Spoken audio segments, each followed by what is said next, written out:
नमस्कार, मी लतिका। आज मी तुम्हाला झटपट असं फरसाण्याचं कालवण बनवून दाखवणार आहे। त्यासाठी बघा, सपाट वाडगा असा फरसाणा घेतलेला, जास्त कमी तुम्ही घेऊ शकता अशा पद्धतीत आहे। जो आपण मिसळला वापरतो ना तो आहे, किंवा असा जरी भेटतो ना भावनगरी शेव, ती जरी घेतली तरी चालेल। जी तुमच्याकडे असेल ती घेतली तरी ह्याच्यासाठी चालू शकतं।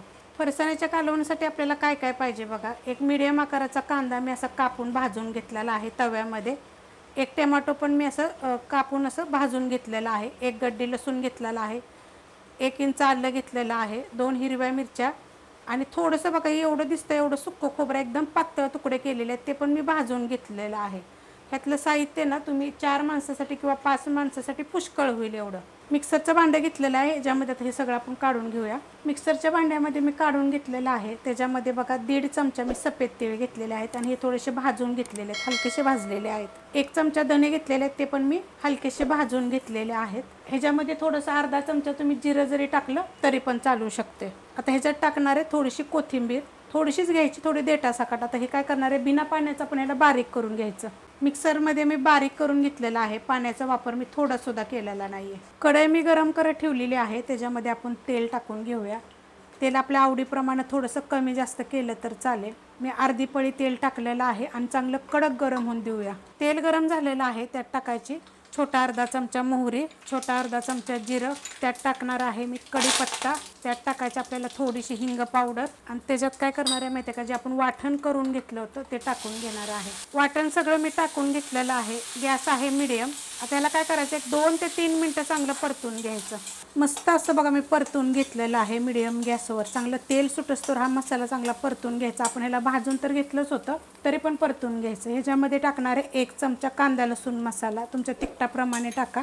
1 चमचा गरम मसाला, चवीप्रमाणे टाकायचं मीठ। आता हे सगळं काय करते, 1 मिनिटभर पहिलं परतून घेते। मस्त असं बघा मी परतून घेतलेलं आहे। गॅस केलेला आहे थोडासा बारीक। त्यात टाकायचं आपल्याला पाणी। तर पाणी कोणतं टाकायचं, गरम पाणी टाकायचं। तुम्हाला जसं कालवण पाहिजे ना त्याप्रमाणे पाणी वतायचं। ते पहिलं मिक्स करून घेते व्यवस्थित। मस्त असं बघा मिक्स करून घेतलेलं आहे। एवढं पातळ बघा झालेलं आहे। तुम्हाला हवा असेल तर अजून थोडंसं पाणी टाकलं तर चालेल। असं इतकं म्हणजे घट्टच आहे हे अशा पद्धतीत। आता तुम्ही ह्याच्यामध्ये काय काय टाकू शकता ते पण तुम्हाला सांगते। मटकी जर तुमच्याकडे असेल तर थोडीशी शिजवून जरी टाकली तरी पण ह्याच्यामध्ये चालू शकते, किंवा एक शिजलेला जर बटाटा असेल का नाही तर तो सुद्धा हाताने असा कुस्करून जरी ह्याच्यामध्ये तुम्ही टाकला तरी पण चालेल। नाही टाकला तर असंच फरसाण्याचं जरी तुम्ही करून बघितलं तरी चालेल। आता ह्याला काय करायचं, चांगलं उकळून द्यायचं। मस्त असं चांगलं एक 5 ते 7 मिनिट बघा मी उकळून घेतलेलं आहे, तरी बघा किती छान अशी आलेली आहे अशा पद्धतीमध्ये। आता काय होतं माहिती आहे का, पावसाळ्याच्या दिवसामध्ये ना काय भाजीला करायचं, असं झटपट कधी तुम्ही कामावरनं वगैरे आला ना तर असं बनवून ठेवायचं। लगेच ह्याच्यात फरसाण टाकायचं नाही। जेव्हा तुम्ही जेवायला बसाल का नाही तर त्या टायमाला जरी टाकला तरी चालेल। आणि जर तुम्हाला म्हटलं ना याच्यामध्ये तुम्ही बटाटा शिजवून टाका तर तो आत्ता टाकला तरी चालेल।